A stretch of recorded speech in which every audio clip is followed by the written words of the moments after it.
Welcome to Coventry University's BME Staff Network. This is our 8th webinar event as part of our How Much Do Black Lives Matter series.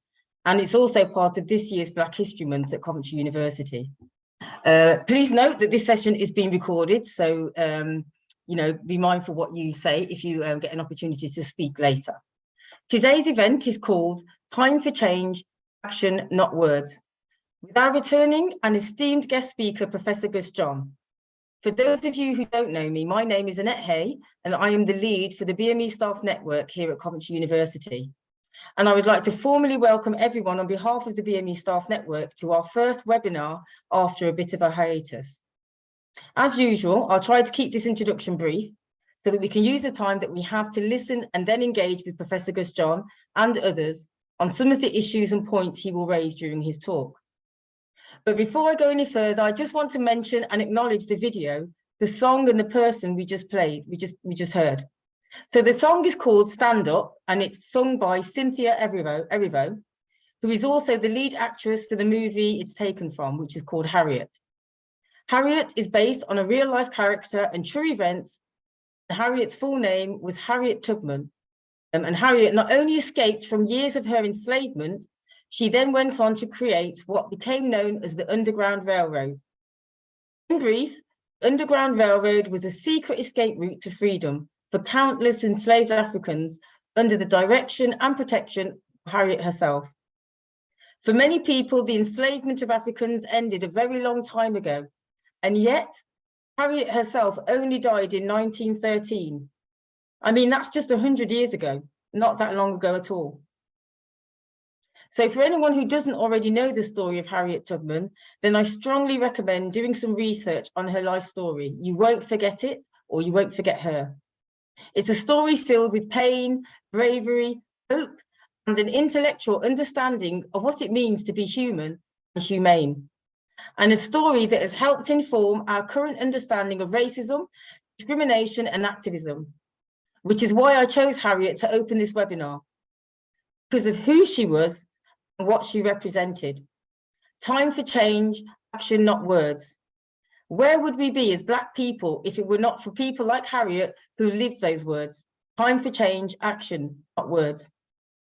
I know that many of the words in the song for the movie you just heard resonated with me as a Black activist, and they probably resonated with some of you here today too, for the same or for different reasons. And on that note, I will go on to invite Professor Gus John to talk for approximately 30 to 40 minutes, after which we will take some questions and comments from you. So please feel free to type questions in the Q&A as we go along, or use the chat function to share your thoughts. So very briefly, Professor Gus John is a scholar activist who has done notable work in the fields of education policy, the role of schooling and education, in promoting social justice, school improvement, management, and international development. Since the 1960s, he's been active in the issues of education and schooling in Britain's inner cities. Professor Gus John has been an Associate Professor of Education and an Honorary Fellow of the London Centre for Leadership in Learning at the UCL Institute of Education. And between 2016 and 2022, he was a visiting professor at Coventry University, here ourselves. So on that note, I'm going to say over to you, Gus. Thank you. Thank you, Annette. Friends, good evening. It's good to be on this platform once again. And what I want to do today is to take you on a journey. It is a journey that connects my past with our present. And I'm hoping to make some connections between those two. Today, the 19th of October, is the 39th anniversary of a massacre that happened on a hill in Grenada, in its capital, St. George's, when Maurice Bishop, who was Prime Minister of the People's Revolutionary Government, was killed alongside some members of his cabinet. I want to talk about that incident and place it into context not just in the Grenada context, but in the context of the region and particularly working people's struggles in that region, and more generally in the international sphere. So today has got a certain poignancy for me, as did yesterday, because Maurice Bishop was a schoolmate of mine. We were at Presentation College in St. George's together.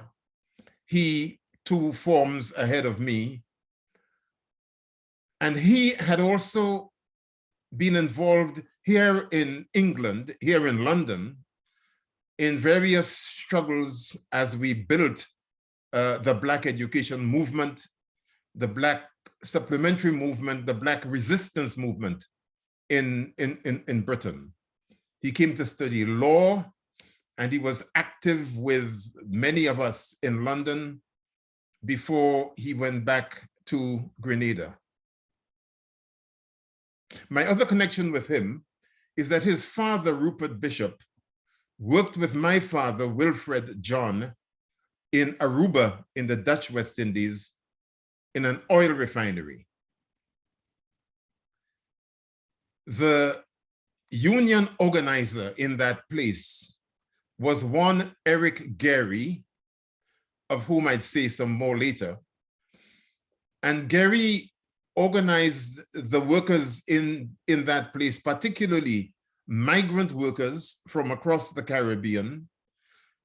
I doubt whether there's any one island in the region that didn't at one stage or another send workers to Aruba, either to Aruba or Curacao, both Dutch West Indian colonies, in order to refine oil and work in factories, etc.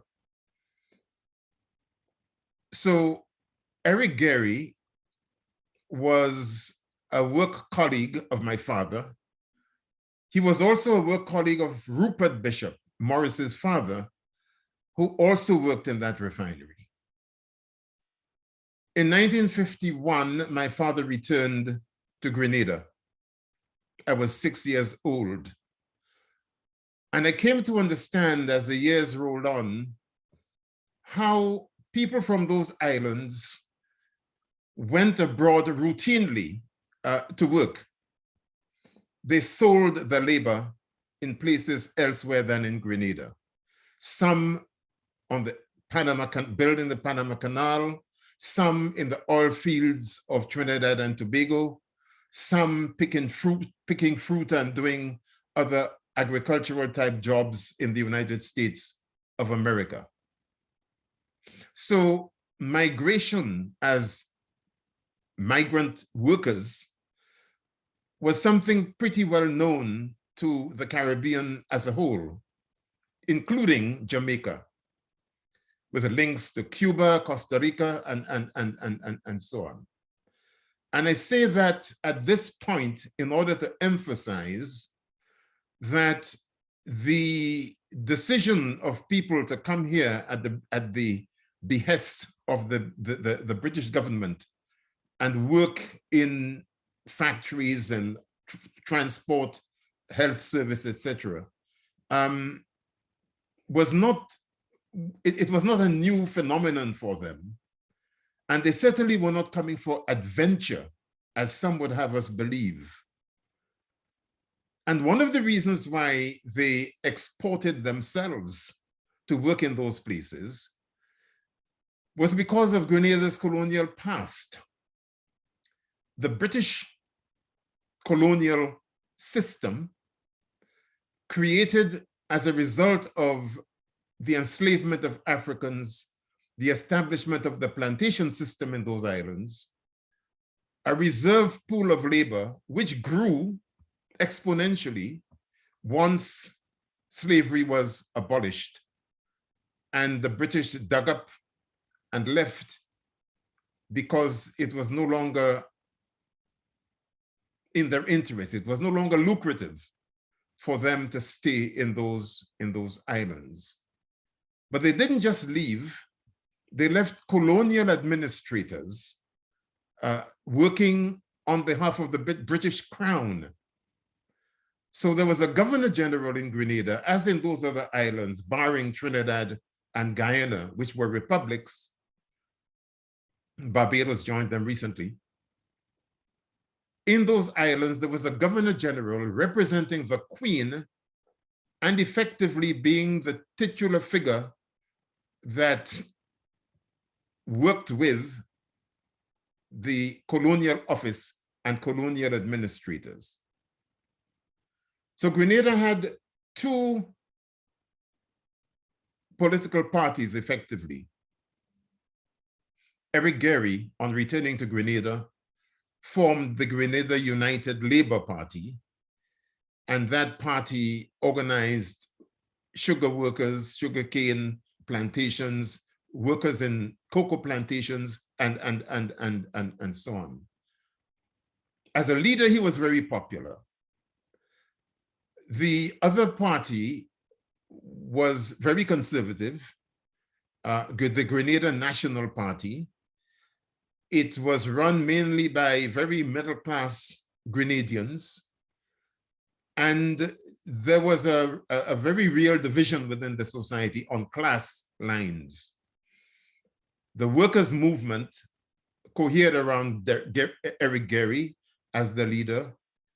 The plantation owners and the plantocrats and civil servants, etc., tended to support the Grenada National Party.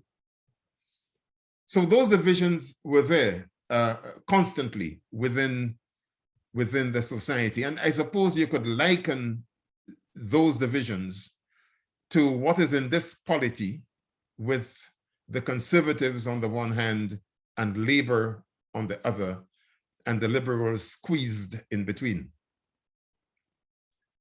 So what is the significance of that? The significance is this, that those people who were workers and peasants in the Grenada United Labour Party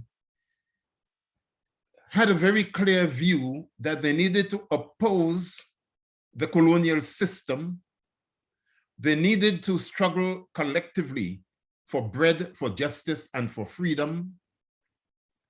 They needed to work towards national sovereignty and the independence of their sovereign state.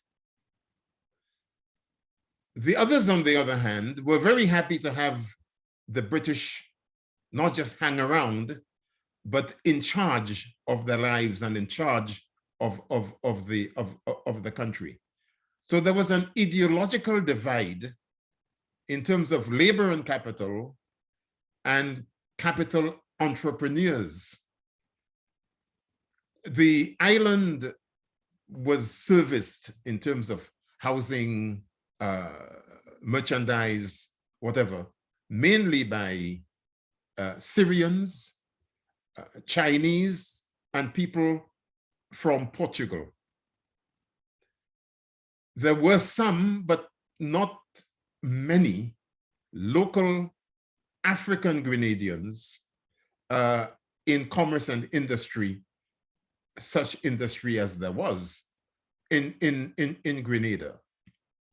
So you get a sense then of the laborers being consumers of those services and goods, and the entrepreneuring class sharing interests in common with the successors of the slave owners on the plantations, and indeed with the church.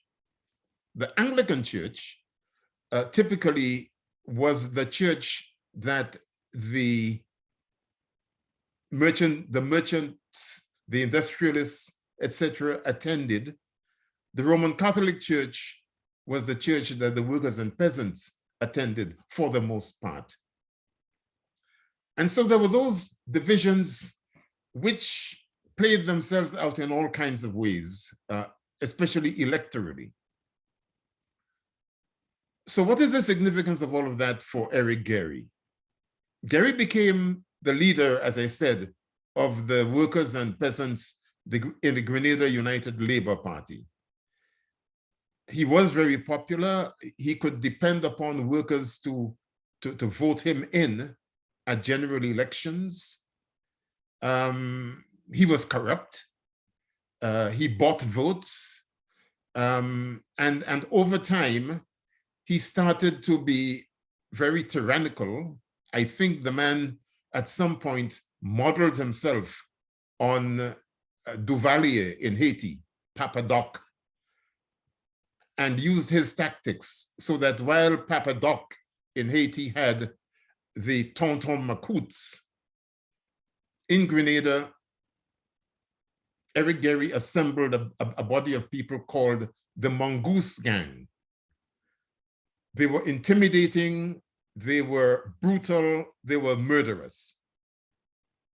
And as a matter of fact, in 1974, the same year that Grenada gained its independence, Rupert Bishop, Maurice's father, was leading a trade union rally, strike or whatever in the island, and was beaten up by one or some of Gary's Mongoose Gang and killed.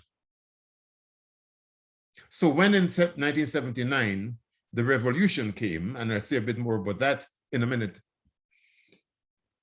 Maurice Bishop and his government renamed the fort in the capital Fort George. Sorry, it was called Fort George.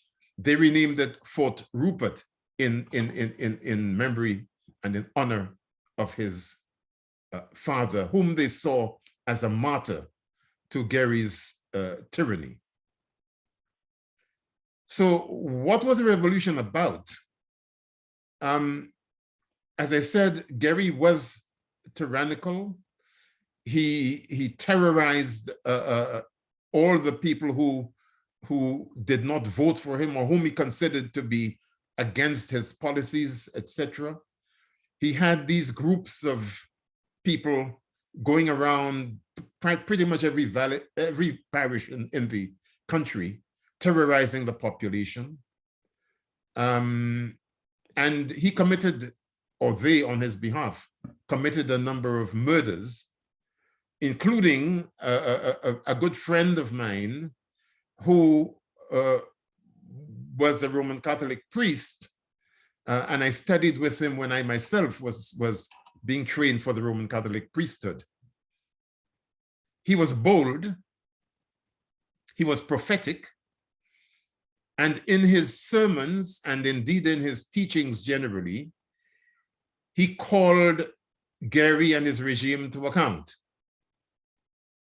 And it is believed that after he had christened a child one Sunday and had gone to that child's parents' home for an after christening party, he was poisoned.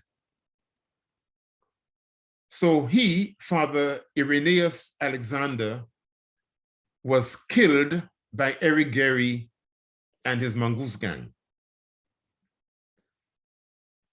The people endured that tyranny for many years until a group of them formed the New Jewel movement and started to campaign for change in Grenada and for particularly a change of regime. By then, most of the island wanted to get rid of Eric Gary.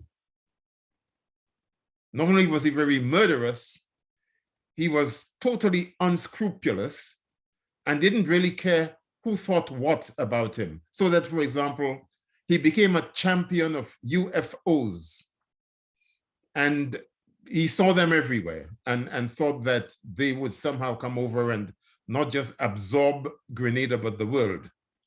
So he went to the United Nations even and started talking about extraterrestrial terrorism and UFOs and so on. I believe the fellow became quite deranged, power mad. He was totally and absolutely opposed to public order, and he decided that he would rule simply by terror. In time, the New Jewel movement gained force. There were many people supporting that movement. And in 1979, Gary went on a trip to the United States. And while he was away, the New Jewel movement and supporters within the country determined to have a peaceful transfer of power, as they would prefer to call it. And they basically took over the running of the island.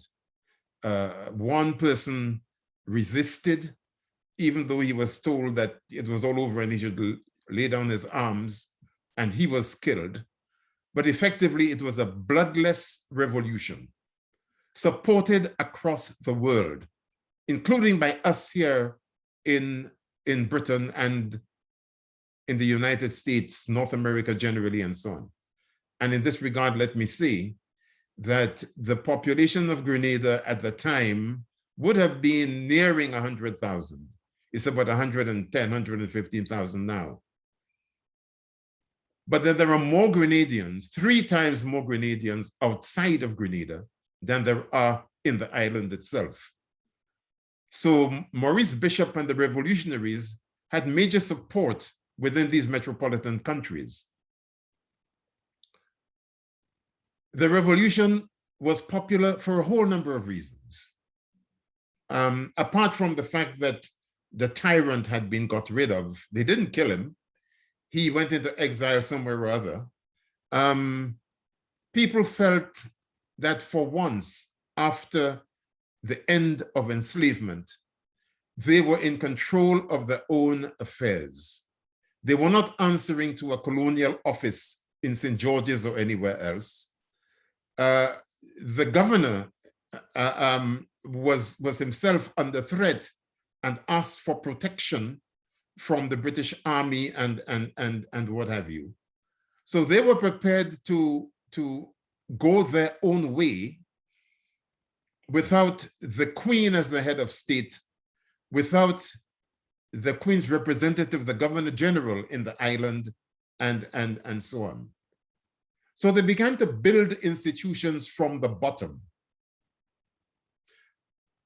They volunteered their services for environmental protection, cleaning waterways, cleaning drains. People volunteered to do those things. There was one Saturday in the month when everybody came out before midday and worked on common issues in villages and so on. But more than that, people had a sense of liberation in that they saw the opportunity to build their own society, rebuild it from the base. And they started to do that pretty effectively in terms of popular education, an expansion of secondary education. When I was there, and I left there in 1962 to go to Trinidad to continue studying and to do theology and whatever you. The island was still very much in the grip of the English schooling system. And there were only 4 secondary schools worth the name in the island. One of them I won a scholarship to, Presentation College. The People's Revolutionary Government extended the secondary school program and made sure that there was a secondary school across the parishes in the country. They took care, with the meager resources that they had, they took care of health care.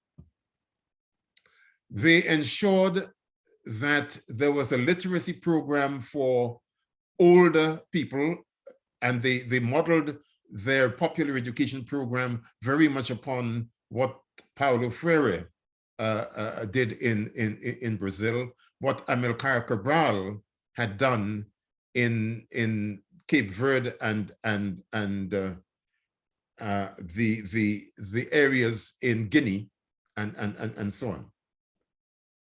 But above all, they were absolutely adamant that they should be in control of the politics of the country. And yes, there was dissension, there were divisions, and what have you. But the country as a whole worked to a common purpose. And it was quite extraordinary, the extent to which women's organizations met within each village particularly, and they looked in depth at women's issues. They tried to deal with the contradictions within the society itself, contradictions of gender and gender subordination, contradictions of colorism. Even I, as a school leaver from one of these prestigious secondary schools, could not aspire for a job in the civil service, and particularly not in the banks and the financial institutions. Those were pretty much reserved for what I call caramel colored people, the mulattoes, as we call them, the mixed heritage people, many of whom were descendants of those slave owners themselves. So it was a matter of overturning all of that and ensuring that the African man or woman brought there in shackles was not going to remain a slave in their own adopted land. And talking about land, one of the most revolutionary things the government did was to split up these estates on which enslaved Africans had made all this wealth for Britain. They divided them up and allocated land to people in cooperatives so that a group of people could come together, develop an agricultural project, work the land, and contribute generally to the welfare and economy of the country. They established a marketing board to make sure that there was a regulated and efficient way of dealing with the produce that those farmers made on that land. So there was a program of redistribution. And then the one thing that was really a challenge to the country was not only the fact that there came about divisions between the various, well, two main groups within the government. One very pro-Soviet, led by Bernard Cord. Some people would remember Cord as the person who wrote the book, How the West Indian Child is Made Educationally Subnormal in the British School System. Seminal work. I was one of those in the Caribbean Education and Community Workers Association, who in 1970 commissioned Cord to write that book, and then went around in Manchester with carrier bags, supermarket bags full of those books, knocking on doors to sell them to parents or give them to parents and tell them how important it was that they understood what the book was about so that they could inform themselves and gain the knowledge and the skills to challenge schools that were still shunting their children into schools for the educationally subnormal. So that was part of Cord's presence and contribution to our struggle here in Britain. In Grenada, things began to go sour. And my assessment of that really is that there was a tension between democracy, democratic processes and structures, and authoritarianism. The authoritarianism began and gained momentum because the government was focused on what they called contras, contra-revolutionaries. And given how close we were to the United States of America, and the noises that the United States of America, Ronald Reagan particularly, was making about the revolution itself and its processes, the leaders of the revolution were justified in wanting to ensure that they did whatever was in their power to prevent CIA infiltration. But that was not all. At certain points, they lost the confidence of many people in the population because of that move towards authoritarianism. And therefore, the split and the massacre with which I started this conversation happened largely because of dissension, ideological positioning within the government itself. And when all of that happened, the people and the structures, the democratic structures they had established in the villages and parishes, etc., were really not brought into the argument. They were kept without information, and so rumors circulated all around the place, including most vividly a rumor that Maurice Bishop was going to be Bernard Cord wanted to kill Maurice Bishop.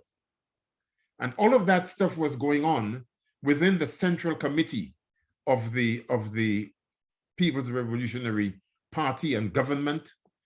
And to a large extent, the people themselves were kept in the dark and uninformed about all of that. So to cut a long story short, at one point, as a result of these internal arguments and whatever, it was determined that Maurice Bishop should be put under house arrest. That was a decision taken by members of this Central Committee, and he was duly arrested and put under house arrest. We here in Britain, who had supported the revolution even before it happened, sent telegrams, sent messages, telephoned to Bernard Cord and his faction to tell them that that was a kamikaze act and it could only lead to disaster. So we pleaded with them to release the man from house arrest and, if necessary, call on the international community who had given them massive support. People from Trinidad, people from Jamaica, people from Guyana, people from Canada, United States, and so on. Call upon them to come to Grenada and assist them in resolving the issues that were tearing the place apart. That did not happen. And in the end, the people decided on the morning of the 19th of October that they would go to St. George's and release Bishop from house arrest. So thousands of them gathered and went to do just that. They took him out of that house, carried him aloft, and went down to the center of the city, and then decided to go up to that fort, which had been renamed Fort Rupert. And there, this massacre occurred. Now, the significance of that, my friends, is this. That revolution was the first real experiment in the country, leaving aside the Haitian Revolution some 100, 150 years earlier. It was the only experiment in the exercise and organization of people's power that the Caribbean had known. Everywhere else was under British rule, including those places that by then had gained their independence. Trinidad and Guyana excluded. The American government, the British government had their eyes very firmly on what was happening in Jamaica, especially under the reign of Michael Manley, who saw himself as a democratic socialist and wanted to do all kinds of things, which were thwarted by the International Monetary Fund, the World Bank, and the British government. So it meant a lot, not just to people in Grenada, but to workers in every part of that region, and to progressive activists in those areas. Tim Hector in Antigua, the Oil Fields Workers Trade Union in Trinidad and Tobago, and before he was murdered, Walter Rodney and the Working People's Alliance in Guyana, for example. So the demise of the revolution became the demise of hope for the majority of people in the region, especially as it enabled Reagan to implant more and more vicious American control over the affairs of people, and to target progressive forces within the workers' movement whom they felt, the CIA, Reagan felt, were likely to copy the example of Grenada. So let me just say what I think the significance of this is for us. First of all, let me just deal with and put aside this Windrush business. I mean, those of you who've heard me before would know that I think it's one of the most backward, ahistorical, and for that reason, dangerous developments that there have been. That Windrush narrative, which displaces the very people I'm talking about from Grenada and across the region, from that past which I've just been describing. The idea, for example, that people who came here on that boat and before it and after it came seeking adventure is so banal and historically illiterate to be unspeakable, frankly. They came seeking adventure. That is what the Windrush Committee people said when they were inviting people to go to the Abbey to celebrate the 70th year of the landing, the arrival of the Windrush. Because it's not only the fact that laborers were coming here from a reserve pool of labor in the Caribbean. There were people in Britain itself for at least 50 years before that boat came in 1948, organizing themselves. Some were Pan-Africanists, some were not, but they were all implacably opposed to the racism that they were experiencing in Britain. So this erasure of that history and the impression that somehow Britain, the Black presence in Britain, was due to that boat landing arriving in Tilbury docks in June 1948 is just absurd. The danger is that it gets implanted in history, it gets validated by historians, teachers in schools, politicians, the British state and its corrupt, hypocritical systems with all its hubris, and then it gets implanted as the official historical narrative to do with our presence and our settlement in this country. That is why I volubly oppose it and invite others to do the same. But more than that, what we are seeing right now with these bills that are being consulted upon and passed by the present government, what we are seeing with Johnson, which started with Blair after Thatcher, let's remember, all that stuff about education and the market and privatization and schools being run outside of local authority control and so forth. And then seeing them as instruments of control, particularly of so-called wayward British-born young Black people, or seeing them as places where you simply prepare people for employment as distinct from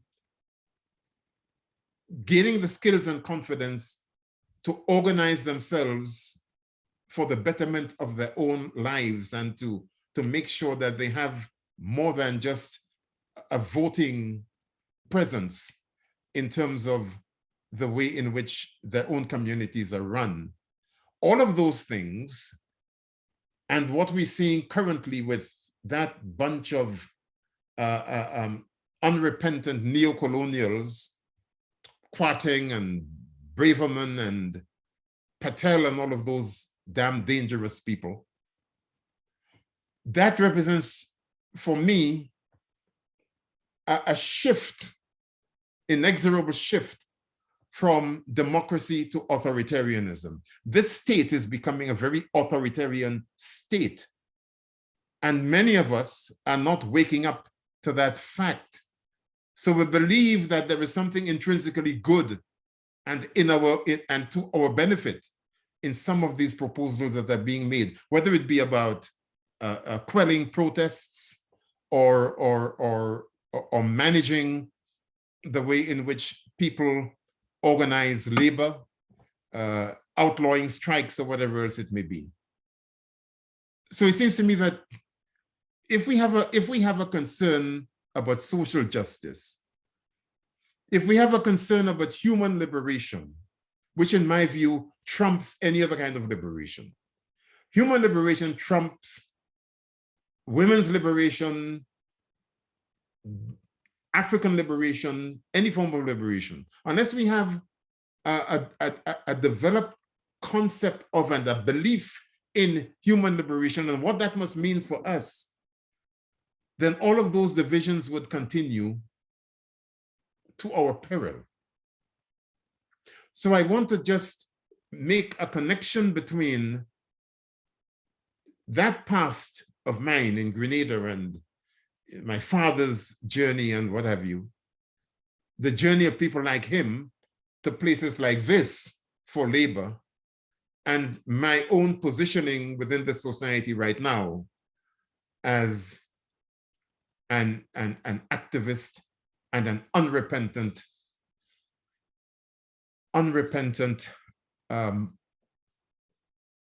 freedom fighter from colonialism, from imperialism, from the legacy of empire and all their trappings.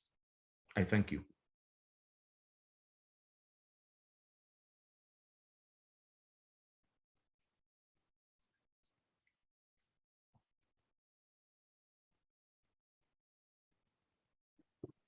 Okay, thanks for that. Thanks very much, Gus. So I'd like to invite people to put anything in the Q&A or in the chat so that we can ask Gus any questions that you have. If anybody wants to actually speak, you can put your hand up, and we won't put your camera on, but we will put your audio on so you can speak and ask a question or make a comment or a contribution to what Gus has already said. So let me just check to see if there's anybody that's got their hands up. Fiona would be helping me with that as well. So, but okay, so Gus, thanks very much for that. Whilst we're waiting to see if anybody has any questions or comments that they want to share, it was a very good place to end. And me and you talk about these sorts of things all the time, as you know. So in terms of, you know, what you've just talked about and, you know, and the challenges around the revolution and the massacre and things in Grenada, how do you apply, and even the political context, yeah, because you talked about the political context of what was going on in Grenada. How do you see that, what lessons can we learn or can we apply in the current, modern day times where we find ourselves, politically, but also in terms of organizing ourselves and things like that? Because from your story, I could hear there was lots of solidarity and lots of positive things happened, but there was also lots of conflict and confusion too. Yeah, thank you for that, Annette. I am conflicted, actually. The longer I live is the more conflicted I become in this particular respect. I believe in democracy, but I am increasingly wary of the democratic processes we have, not just in this country, but in all of those places where democracy is actually practiced. What do I mean by that? We used to talk, particularly when Margaret Thatcher was doing her stuff, we used to talk a lot about elective dictatorship, okay? Meaning that we elect people voluntarily, we mark our X's, our ballot papers and so on, and elect them. And they believe, and we lead them to believe, that gives them the right to do whatever they like, irrespective of how it impacts upon us. And the us is different groups within the population, differently situated, politically, economically, culturally, and what have you. And we're just supposed to go along with whatever it is that they do, so that you have dunderheads in government making all kinds of laws and saying all kinds of foolishness, and we're supposed to follow that and implement whatever policies it is, whether it be Badenoch talking about critical race theory, or Michael Gove talking about the curriculum and history and so on, or whatever. And I believe there's something fundamentally flawed about that. One of the reasons why I was so hopeful and full of praise for what the people did in the Grenada Revolution is that, we did have our people's assemblies, village councils and what have you, which fed in to the governmental process. So if anybody wanted to do something about health or about roads or about the environment or whatever, that was the distillation of a whole series of discussions that went on in church halls, under mango trees, in all kinds of rum shops, all sorts of places. And people felt engaged with the whole governing process, not just the electoral process. Okay, so I am saying, for example, I mean,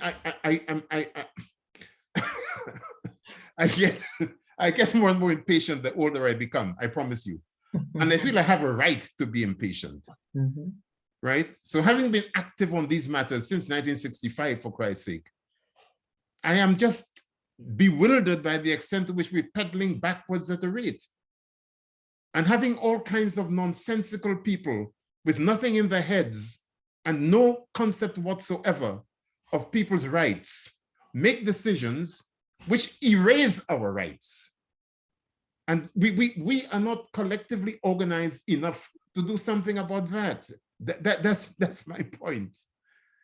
So then you have within our communities, the schooling and education system failing generation after generation of Black young people, the state declaring war on Black youth systematically, structurally, through the police, through the criminal justice system, and what have you, one decade after another, and somehow or other that is normalized.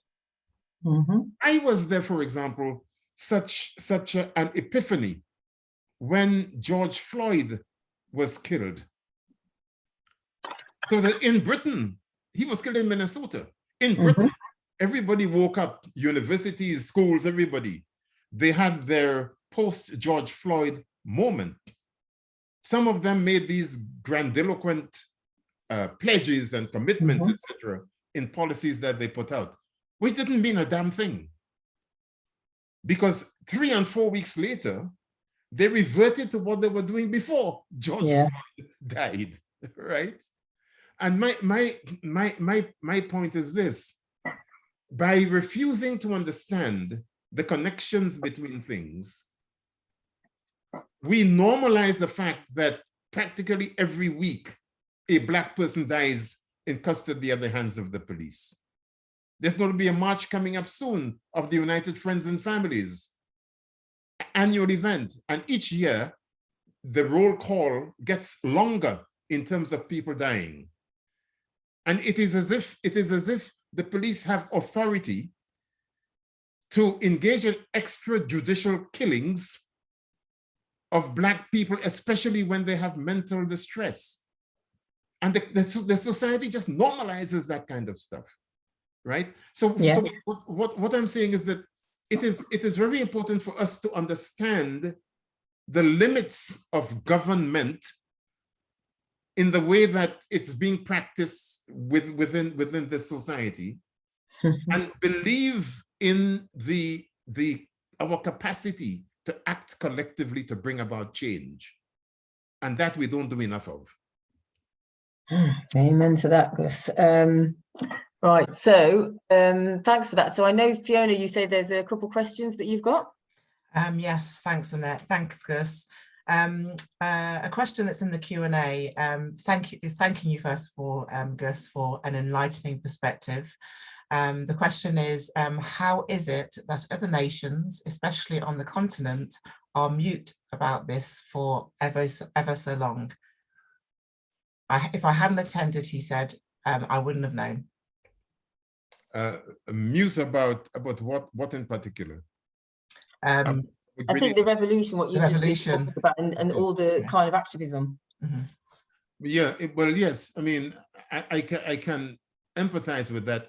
There are some books written on that. Some, as you would imagine, tell a different story from others. I totally distrust the book which Bernard Cord wrote called What Really Happened, because in many ways that's a reconstruction according to his own ideas.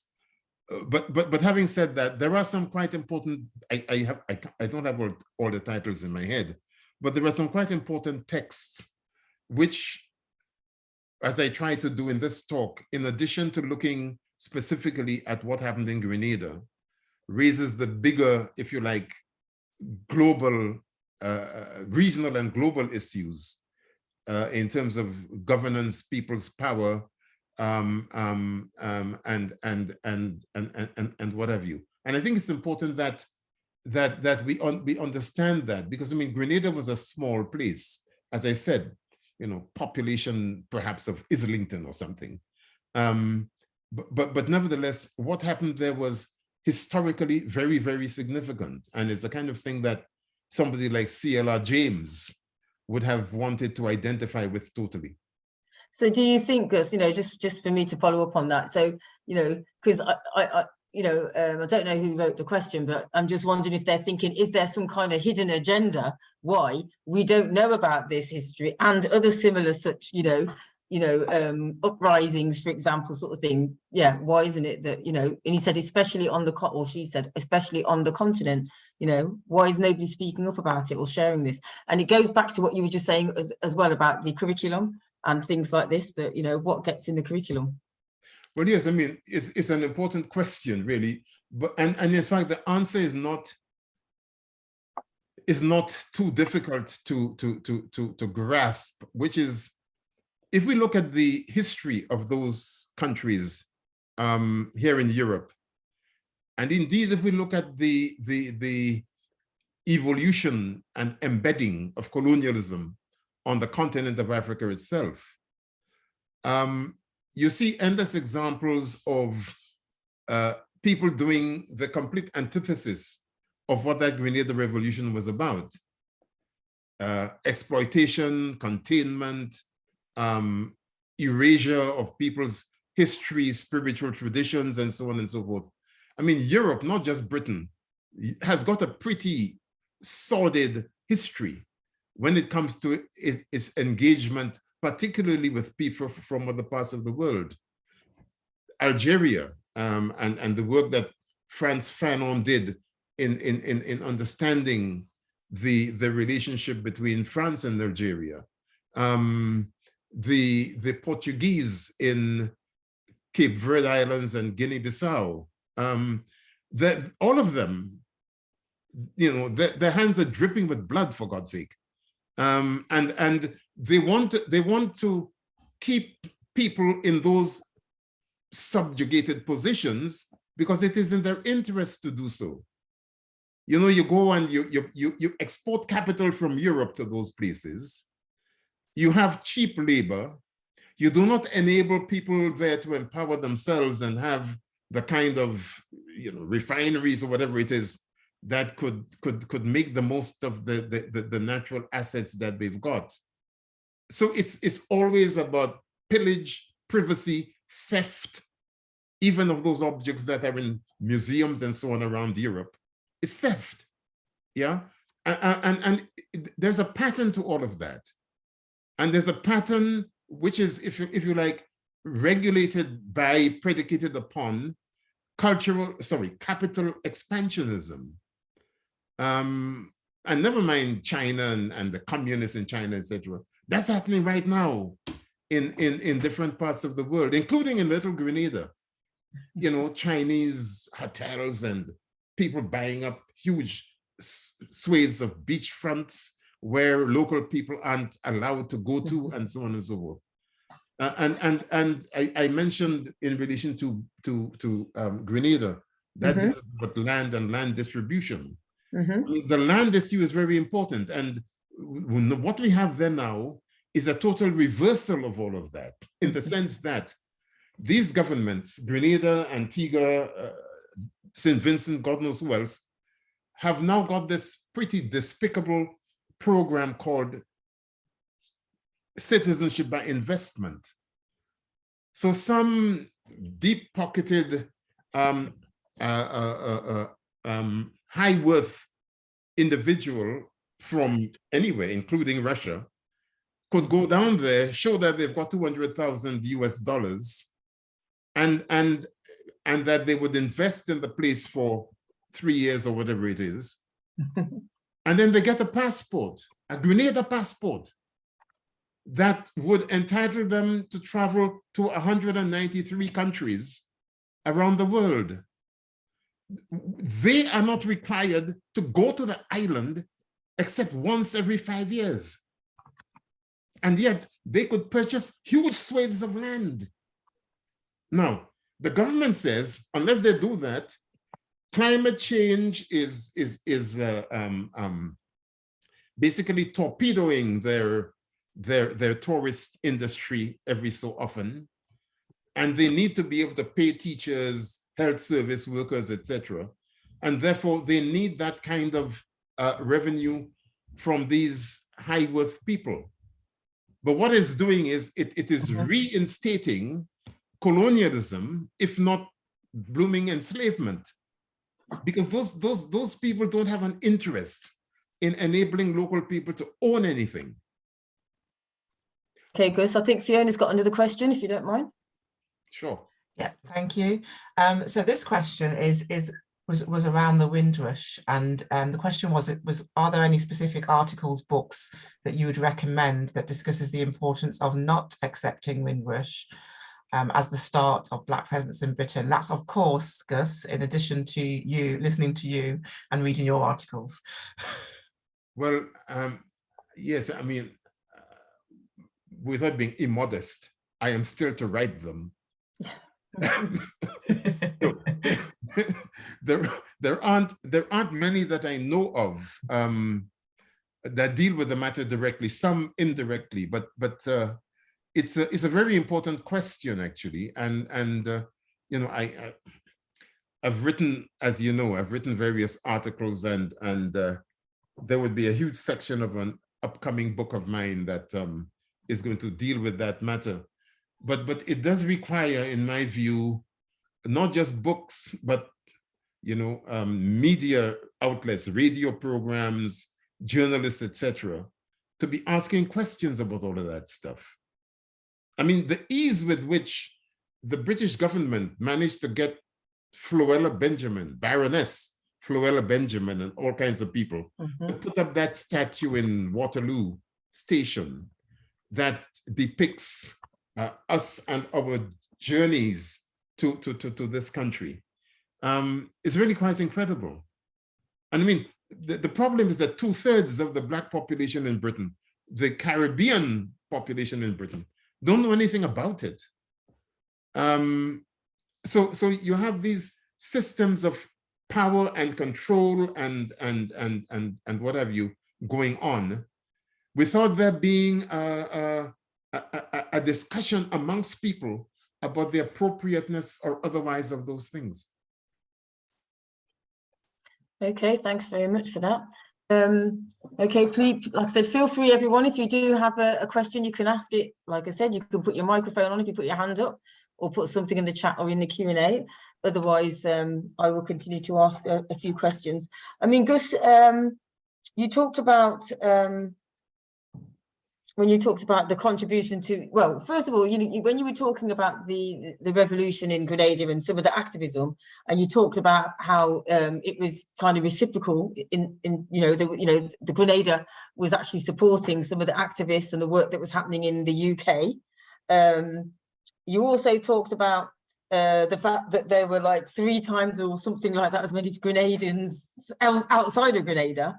So in that context, what would the ideological, you talked about the ideology that kind of helped drive some of that activism. What do you think that was? And is there something we could learn from that in terms of activism over here, and for us, especially as Black people, doing collective action and, being organized?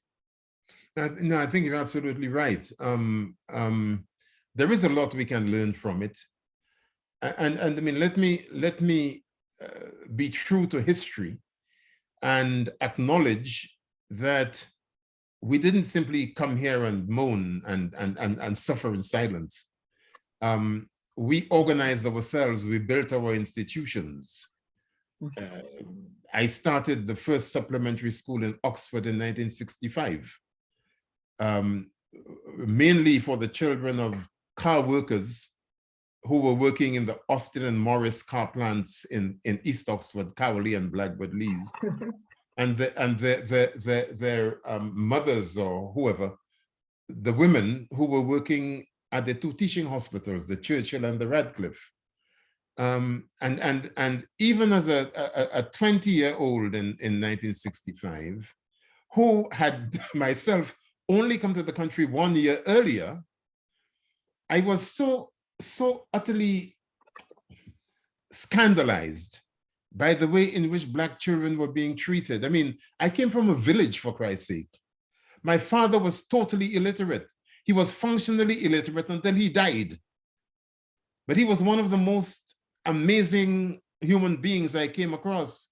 And he was functionally illiterate, but very literate in all kinds of other respects. We're celebrating 100 years of the BBC this year. I learned a lot from the BBC because my father couldn't read and write, but he always had a radio as a companion. And he listened to all kinds of stuff. Pathé News and BBC World Service and so on. He could tell me the names of all the leaders in Africa. The man went into mourning when Patrice Lumumba was assassinated. You would have thought it was his own brother who had died. Yeah, so I came through all of that. And I knew that the children in my village, although many of the parents were illiterate, were very bright. Some of them were brighter than me.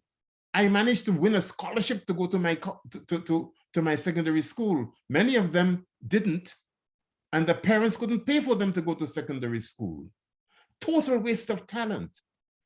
Yeah. So what am I saying? I am saying that coming out of that background recently, one year earlier, I was totally angry about the way in which these teachers treated those Caribbean kids as if they were imbeciles.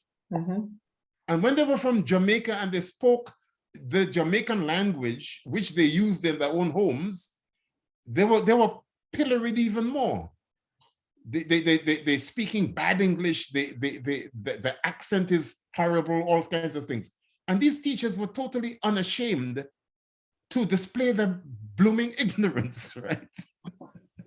So there I was, confidently taking them on, yeah, as a 20-year-old student and saying, look, this, and of course, I didn't just cuss them off.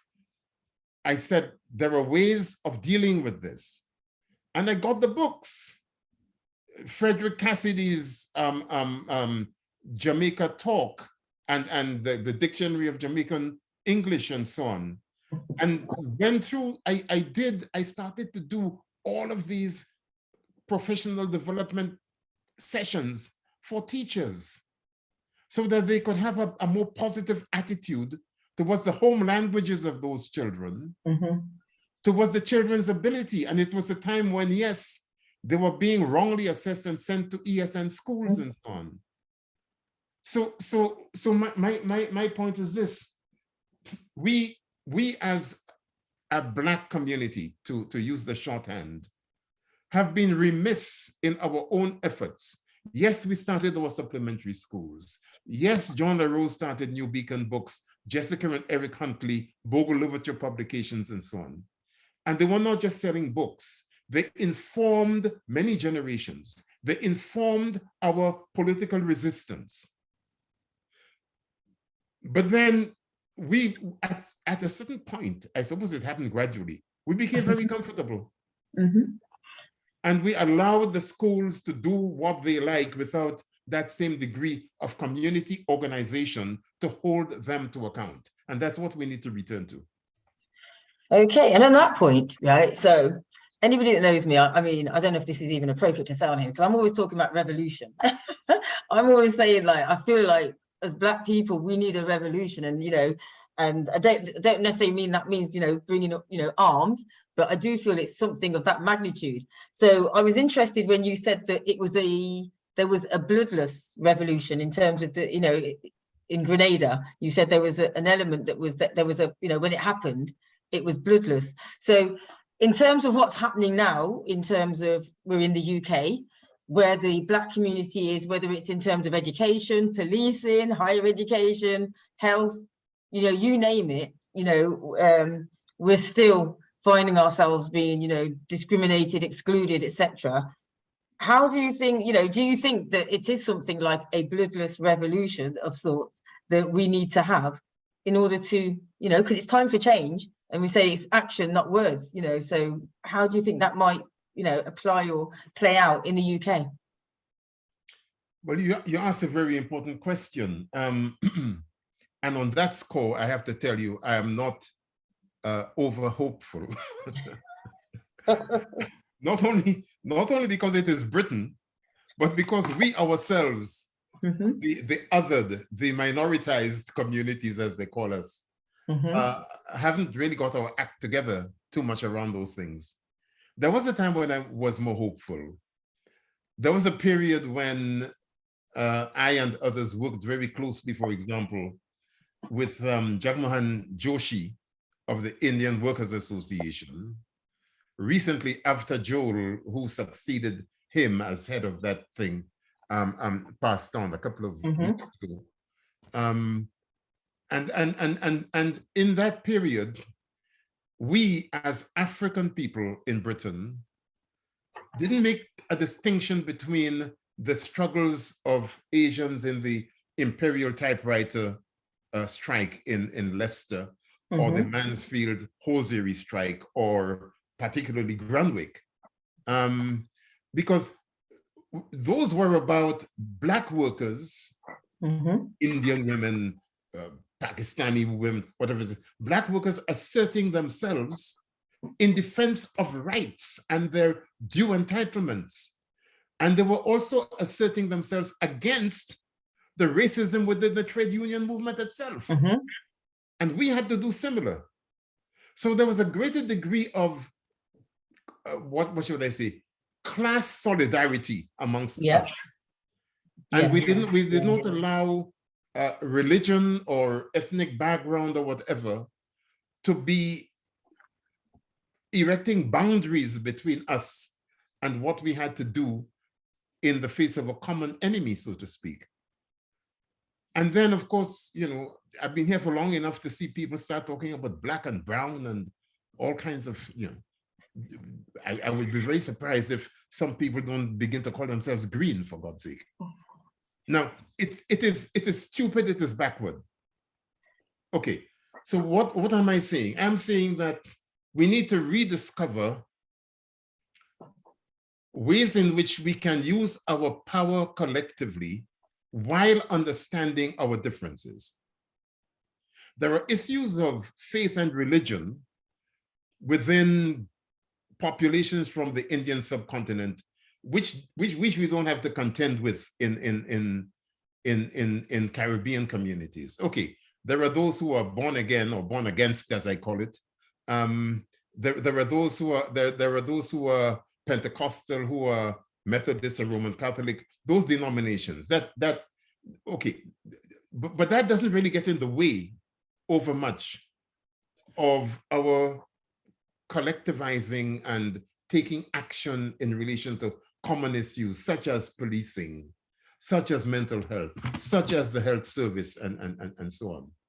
So what I'm saying is that we need to ensure that the society itself does not cement certain divisions amongst us, and that we understand we have a responsibility towards one another to ensure that we, all of those white working class people whose forebears gave their lives to win the rights that we ourselves enjoy right now, that we're able to come together on the axis of race, of class, and of gender in order that we are not screwed against the wall by these wretched backward governments, especially this particularly right-wing one that we're dealing with right now.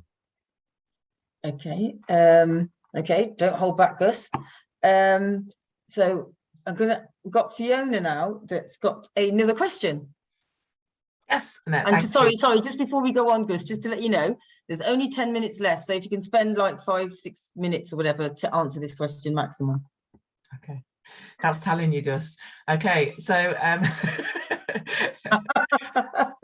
this question is from Edgar Hassan, who's expressed his gratitude to you, Gus, saying excellent as always, enlightening to the maximum. And he wanted to ask if you could touch on the role that these two agencies play in the so-called third world rather than the first world, namely the IMF, the International Monetary Fund, and the World Bank, and our debt being in US dollars and the implications for us. Yeah, that's a big and very important question.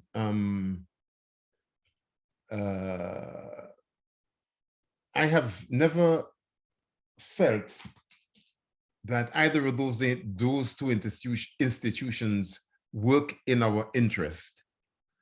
Because if they did, by now, especially given the history that we all know so well, there would have been debt cancellation for many of those countries that still use the greater part of their GDP to pay back loans, right? And in this connection, let me say the anecdote I did about the islands in the Caribbean doing this citizenship by investment thing, our case in point. I was in Jamaica working with the government over a period of time there, when the IMF came and did a structural adjustment program, and they have these, wonderful titles, structural adjustment, which meant was adjusting for poverty, because that's effectively what it is. When I was in Hackney as a director of education between 1989 to 1997, I managed to go to Trinidad and recruit 50 primary school teachers to come and help improve education in Hackney, 1989, 1990. Because the IMF had been to town, to Port of Spain, to Trinidad, and had imposed certain conditionalities upon them, one of which was that they should reduce the civil service by 10%.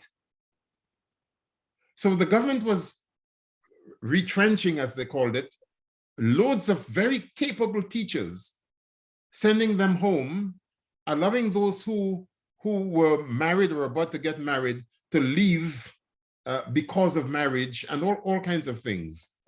And that had a major impact across the piece.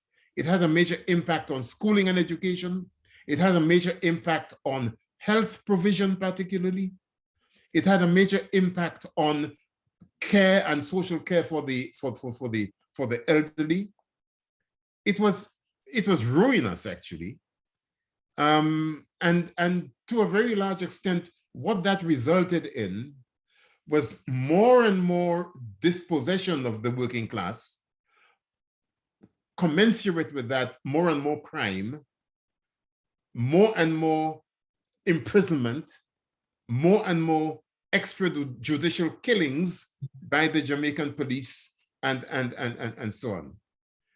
And the structural adjustment was mainly in favor of entrepreneurs, of the bauxite companies, of Sandals and those people with their hotels along the seashore in Ocho Rios and St. Anne's and so on. So my point is that the conditions laid down by the World Bank and the IMF in relation to those countries fails to take account of the fact that they were left impoverished. You do not hear the IMF and the World Bank clamoring for reparations and for reparatory justice. What they do is they extend the impoverishment that there is within those places, tie the hands of governments, and leave the places underdeveloped. So, Rodney talked about underdevelopment. There is a whole story about how Britain, the United States, the World Bank, the IMF have steadily underdeveloped the Caribbean, which is why now, with climate change and with those countries that contribute so little to ecological degradation and to carbon in the atmosphere and so on, are the ones suffering the most. Because in the space of 1 hour, a tornado or a force 5 hurricane or whatever could wipe out the whole place. When Hurricane Ivan struck Grenada some years ago, only one building had its roof left on it. The roofs of every other building, the Anglican Cathedral, the Roman Catholic Cathedral, the public library, the archives, all those went with this tornado within the space of 1 hour. How does a country like that recover from that? Not even citizenship by investment is enough to get them over those kinds of things. And it becomes more and more unpredictable. Because the one thing that is certain is that those disastrous hurricanes and tornadoes, etc., are the new normal. And they will continue to be the new normal while climate change persists in the way that it does. And yet, these developed nations, particularly Britain, doesn't feel it's got any specific responsibility to those territories. Now, in answer to Annette's earlier question, I believe that we have a responsibility as the diaspora to constantly raise those issues and inform white Britain about them, as well as the African diaspora and the Asian diaspora, because it's happening to us in the Caribbean. The islands of the Philippines are the same. All those coastal regions are the same.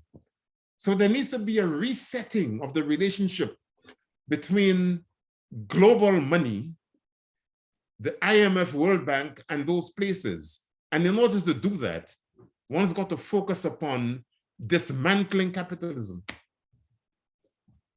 Okay, well, we've only got 3 minutes. I don't think we're going to achieve that in the next 3 minutes, Gus, but but it's a good place to start. And Marinus has just made a comment, you know, very similar. And actually, you preempted, because we've only literally have got 3 minutes.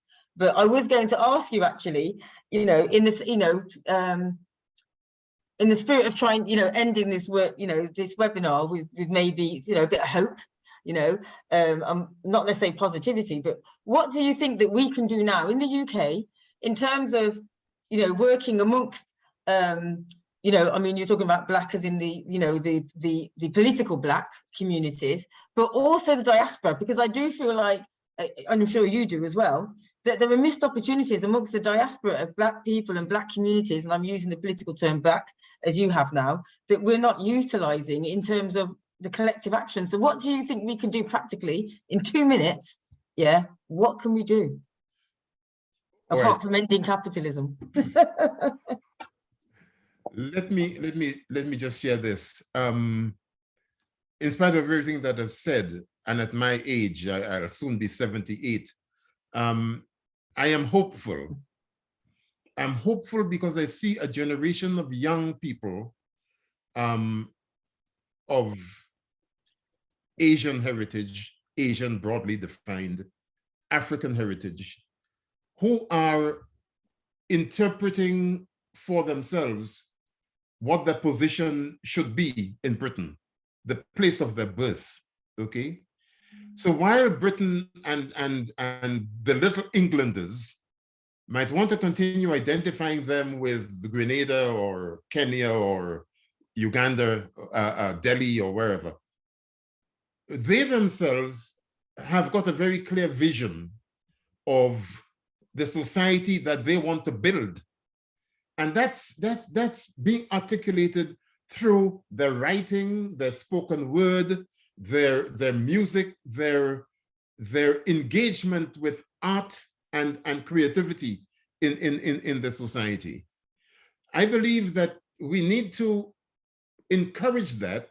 And as an older person who's been stomping around, as I said, since 1965, I see it as my responsibility to assist those young people in understanding where we've been, the point at which they're joining that long road of struggle, and how the lessons of the past could help them shape and deal with their present in order to build a better future.